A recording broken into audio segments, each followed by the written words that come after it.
Hi hello this is me Manasa. Today topic అంగరంగ వైభవంగా pre wedding shoot జరుపుకుంటున్న Anant Ambani Radhika merchant గారి గురించి. అనంత్ అంబానీ రాధికా మర్చెంట్ల గారి ప్రీ వెడ్డింగ్ పనులు మార్చి 1 నుంచి 3 తారీఖు వరకు జరగనున్నాయి. 1200 మంది పైగా వచ్చే ఈ సెలబ్రిటీ గెస్ట్లతోటి అంగరంగ వైభవంగా జరిగే ప్రీ వెడ్డింగ్ పనుల్లో first day cocktail party, second day వంతారాలోని వైల్డ్ సైడ్ వాక్, ఇంకా మార్చి 3న అతిథులకు భోజన కార్యక్రమాలు జరగనున్నాయి. అమెరికా సింగర్ అయిన రెహానాతో సహా అర్జిత్ సింగ్, దిల్జిత్ సింగ్ పర్ఫార్మెన్స్లు కూడా ఉన్నాయి.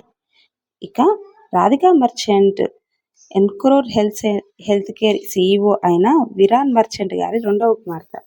న్యూయార్క్ పాలిటిక్స్ సైన్స్ పూర్తి చేసి ఇండియాకి వచ్చి తండ్రి హెల్త్ కేర్ని చూసుకుంటుంది. రాధికా మర్చెంట్ గారు గొప్ప క్లాసికల్ డాన్సర్ కూడా. అయితే ఆనంద్ అంబానీ, రాధికా మర్చెంట్ చిన్నప్పటి నుంచి ఫ్రెండ్స్. ఇకపై